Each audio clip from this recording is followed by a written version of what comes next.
Hello guys. तो दोस्तों इस वीडियो में हम आपके लिए फिर से काफी सारी नई जॉब अपॉर्चुनिटीज लेकर आ चुके हैं और उसके रिगार्डिंग उसके रिलेटेड सारे टॉपिक सारे कंसेप्ट हम इस वीडियो में आपके साथ डिटेल में डिस्कस करेंगे, शेयर करेंगे।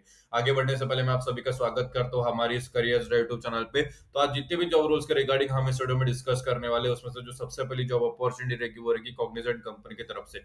कॉग्निजेंट कंपनी की तरफ से अभी फ्रेशर्स के लिए रिक्रूटमेंट ड्राइव निकल चुके हैं। डिटेल में बात करें तो जॉब पोजीशन इसका प्रोग्रामर एनालिस्ट रहेगा, फुल टाइम जॉब रहेगा, टेक्नोलॉजी एंड इंजीनियरिंग इसकी कैटेगरी रहेगी। अगर आप सिलेक्ट हो जाते हो as a programmer analyst in Cognizant company तो मैं आपको बता देता हूँ कि आपकी जिम्मेदारी क्या होगी, आपकी रिस्पॉन्सिबिलिटीज क्या रहेगी, आपकी ड्यूटीज क्या रहेगी। हम इसे सिंप्लीफाइड कर लेते हैं। तो सबसे पहले आपको जो है सर्विस कॉल को हैंडल करना होता है, उसे रिसीव करना होता है और जो भी स्टैब्लिश प्रोसीजर रहती है उसे फॉलो करना होता है टू रिसॉल्व इश्यूज। और कॉल को असाइन करना होता है, क्विकली असाइन करना होता है to the appropriate team members. और इश्यूज को हमेशा ट्रैक करते रहना, लॉक करते रहना, डिटेल में रिकॉर्ड करने की जिम्मेदारी आपकी रहती है। जो भी इंसिडेंट्स होते हैं, सर्विस रिक्वेस्ट होते हैं, इधर service management tool, technical support provide करने की जिम्मेदारी आपकी रहती है। और हमेशा जो स्टैंडर्ड्स रहते हैं मेंटेन करना होता है। आईटी सर्विस मैनेजमेंट जो प्रोसेस है वो इंश्योर करना होता है कि वो सारे जो इस्टेब्लिश रूल्स है, गाइडलाइंस है, फॉलो हो रहे नहीं हो रहे। कम्युनिकेटर वहां पे क्लियरली होना चाहिए मैनेजमेंट के साथ। रिक्रूइंग प्रोग्राम मतलब जो है प्रॉब्लम जो भी है उसे आइडेंटिफाई करने की जिम्मेदारी आपकी रहती है। और हमेशा प्रॉब्लम्स को जो है पूरी जिम्मेदारी उसे सॉल्व करने की, टेक रिस्पॉन्सिबिलिटी लेने की क्षमता आपके पास होनी चाहिए, प्रॉब्लम को सॉल्व करने की क्षमता आपके पास होनी चाहिए। कौन कौन एलिजिबल है? तो सबसे पहले आईटी रिलेटेड अगर एजुकेशन बैकग्राउंड आप इसके लिए अप्लाई कर सकते हो। बैच की यहाँ पे बात नहीं की गई, लेकिन 2023-24 के जो पास आउट है, एक्सपेक्टेड पास आउट है वो इसके लिए अप्लाई कर सकते हो। और जिनका ग्रेजुएशन 2025 में कंप्लीट होने वाला है वो भी इसके लिए अप्लाई कर सकते हैं। फ्रेशर से लेकर 2 साल तक का एक्सपीरियंस होल्ड करते दोनों इसके लिए अप्लाई कर सकते हैं। वर्क लोकेशन इसका हैदराबाद रहेगा। एक्सपेक्टेड सैलरी आपको 4 to 5 लाख पर एनम की इस रेंज में आपको सैलरी मिल जाएगी as a fresher in programmer analyst position में इन कॉग्निजेंट कंपनी। एक्सपेक्टेड है फिक्स सैलरी नहीं है, लेकिन डिजर्विंग स्किल के साथ जाओगे तो डिजर्विंग सैलरी आपको मिल जाएगी। इस वीडियो की जो नेक्स्ट जॉब अपॉर्चुनिटी रहेगी वो रहेगी इक्लियर्स कंपनी की तरफ से। इक्लियर्स कंपनी की तरफ से आप एनालिस्ट के लिए off campus hiring recruitment drive निकल चुकी है। डिटेल में बात करें तो फुल टाइम जॉब रहने वाला है। एज एनालिस्ट अगर रिक्रूट हो जाते तो क्या जिम्मेदारी आपकी रहेगी? तो सबसे पहले क्लाइंट एंड प्रोडक्ट की इंफॉर्मेशन को मैनेज करना होता है। वेरियस स्टेजेस जो clients and product life cycle रहता है फ्रॉम इनिशियल ऑनबोर्डिंग उसे हैंडल करना होता है। केवाईसी हो गया, लीगल डॉक्यूमेंट हो गया, to ongoing management data update and reconciliation. This cover things like loan portfolios and trade card जो डिटेल्स रहते हैं उसके लिए आपको डाटा के साथ काम करना होता है, जैसे उसे कैप्चर करना, ऑर्गेनाइज करना, प्रोसेस करना, updating data in the system हो गया। रिपोर्ट को हमेशा प्रिपेयर करना होता है इन एक्सेल शीट। कम्युनिकेट करना होता है विद अदर्स।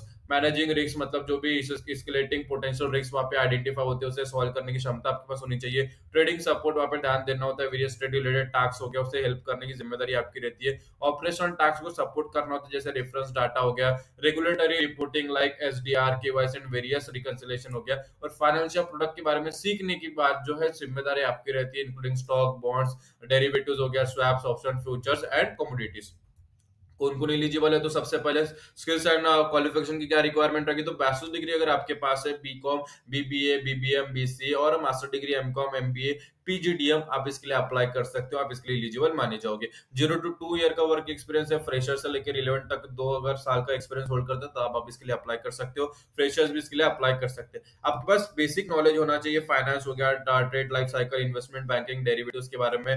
पर्सनल क्वालिटी जैसे एनर्जेटिक, कमिटेड कमिटेड होना चाहिए, productivity, proactive, influential and result oriented personality होनी चाहिए। एनालिटिकल स्किल्स अच्छी खासी होनी चाहिए, प्रॉब्लम सॉल्विंग स्किल और ऑर्गेनाइजेशन स्किल्स होनी चाहिए, जैसे प्लानिंग को करना है, ऑर्गेनाइज करना, टाइम मैनेज जो है उसकी जिम्मेदारी आपकी रहती है, तो उसकी एबिलिटी भी आपके पास होनी चाहिए। वर्क लोकेशन इसका मुंबई रहेगा।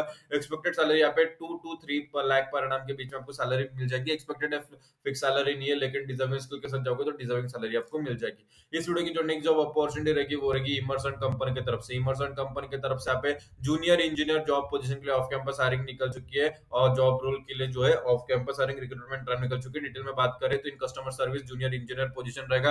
कस्टमर सर्विस सपोर्ट कैटेगरी है, फुल टाइम जॉब रहेगा। अगर आप सिलेक्ट हो जाते हो तो आपको क्या जिम्मेदारी निभानी होगी? तो सबसे पहले ऑर्डर को जो है चेक करना होता है। परचेस ऑर्डर जो कस्टमर के रहते हैं उसे रिव्यू करना होता है, इंश्योर करना होता है वो जो Emerson teams terms and condition के साथ, ट्रेड कंप्लायंस पॉलिसीज के साथ मीट हो रहे नहीं हो रहे। ऑर्डर पेपर वर्क को प्रिपेयर करना, जैसे चेकलिस्ट क्रिएट करना, स्क्रीनिंग फॉर्म्स हो गया, ट्रेड्स एंड कंप्लायंस चेक को हैंडल करने की जिम्मेदारी आपकी रहती है। एंटर ऑर्डर एक्यूरेटली, आपको जो है सारे कस्टमर के नीड्स है, फैक्ट्री कैपेबिलिटीज है, उसे एंटर करना होता है, करेक्टली मिक्सर करने की जिम्मेदारी आपकी रहती है। कस्टमर इन्फॉर्म की मतलब सबसे पहले एक्नॉलेज करना होता है orders promptly and provide regular update on their status, मतलब कस्टमर को बताना होता है कि उनके स्टेटस के बारे में, उनके ऑर्डर्स के बारे में उन्हें अपडेट रखने की जिम्मेदारी आपकी रहती है। स्पीड अप करना order when needed, order data को मैनेज करना होता है, ड्रॉप शिपमेंट्स को हैंडल करना होता है, शिपिंग डॉक्यूमेंट्स को प्रिपेयर करना, न्यू कस्टमर को सेटअप करना, add new customer information to the system according to guidelines हो गया। सेल्स रिपोर्ट को क्रिएट करना होता है, रेगुलर रिपोर्ट्स को प्रोवाइड करना, कस्टमर कॉल्स को आंसर करना, जो भी उनके इश्यूज आते हैं उसे क्लियर करने की जिम्मेदारी आपकी रहती है। ऑर्डर प्रोसेसिंग को जो कोऑर्डिनेट करना होता है, ऑर्डर इश्यूज को रिसॉल्व करना होता है, ऑर्डर चेंजेस को कम्युनिकेट करना होता है, आंसर करना होता है ऑर्डर क्वेश्चन की, सारी जिम्मेदारी आपकी रहती है। प्रोसेस को इंप्रूवमेंट करने के लिए पार्टिसिपेट करना होता है, और ड्यूटीज जो है हैंडल, जो भी आपको टास्क असाइन किए जाएंगे कंपनी के रिक्वायरमेंट के हिसाब से, उसे प्रोसेस करना, उसे परफॉर्म करने की जिम्मेदारी आपकी रहती है। कौन कौन एलिजिबल है? तो सबसे पहले इंजीनियरिंग हो गया, इक्विवेलेंट एक्सपीरियंस अगर है, बिजनेस एडमिनिस्ट्रेशन के अंतर्गत डिग्री, इंटरनेशनल ट्रेड के पास अगर आपके पास एक एजुकेशन बैकग्राउंड है तो एक प्लस पॉइंट मिल जाता है, लेकिन बैचलर डिग्री यहाँ पे जरूर होना चाहिए। 0 to 3 ईयर का वर्क एक्सपीरियंस है इन कस्टमर सर्विस, आप इसके लिए अप्लाई कर सकते हो, मतलब फ्रेशर से लेकर 3 साल तक का होगा एक्सपीरियंस होल्ड करते हो इन कस्टमर सर्विस रिलेटेड, आप इसके लिए अप्लाई कर सकते हो। What make you stand? तो सबसे पहले नॉलेज होना चाहिए, रिव्यूइंग कस्टमर हो गया, contractor, understanding terms and condition, who you are, तो सबसे पहले detail oriented personality, hard working, proactive, collaborative approach के साथ काम करने की क्षमता, कम्युनिकेट करना, विलिंगनेस होनी चाहिए, दूसरे अपने कलीग्स के साथ, कस्टमर के साथ इंटरेक्ट करने की क्षमता होनी चाहिए,